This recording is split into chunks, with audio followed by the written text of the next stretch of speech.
Thank you, Mr. President. We welcome the President of the Human Rights Council, Ambassador Vyacheslav Such, to this meeting and thank him for his informative briefing. In a month's time, we will celebrate the 70th anniversary of the adoption of the Universal Declaration of Human Rights, the guiding force in our common collective cause of promoting and protecting human rights for all. Since its establishment 12 years ago, the Human Rights Council, as the intergovernmental subsidiary body of this UN General Assembly, has sought to overcome the problems that had been faced by its predecessor.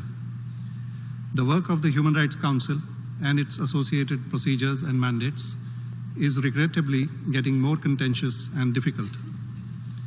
More broadly, the global situation today is a troubled one, with growing concerns about the multiple challenges posed to the spirit of multilateralism due to the ineffectiveness of the global governance mechanisms to find commonly acceptable solutions. The reasons for many of the difficulties relating to the human rights agenda flow from the often very divergent priorities and concerns of member states in terms of their levels of development, social and cultural contexts, and governance systems.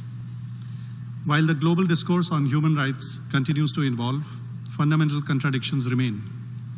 The relative prioritization of the individual versus the state, national sovereignty versus international norms, universal versus culture-specific approach, all evoke differing opinions.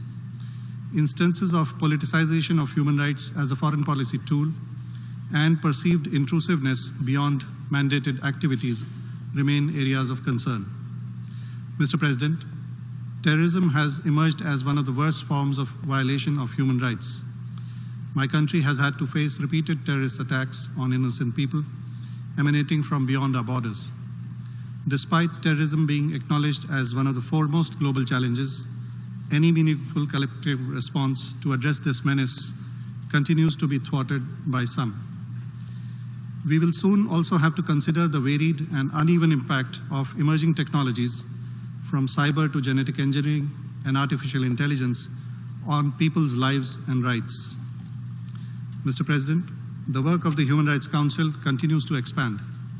The effectiveness of its work is, however, not always clear. There is also a proliferation of special procedures, both on thematic and country-specific situations.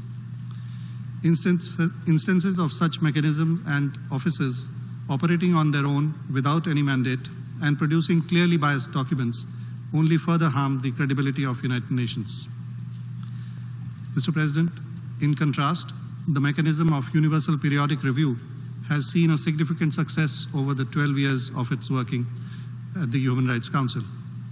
Every member state has presented their UPR at least once. India has presented its UPR in each of the 3 cycles. A large number of specific recommendations have been implemented by a number of member states, including India.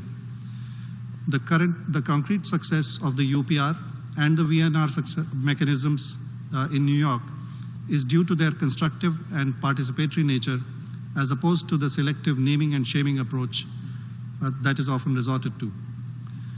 Mr. President, as an ancient civilization of immense diversity, and today the world's largest democracy, India has abiding faith in the spirit of multilateralism.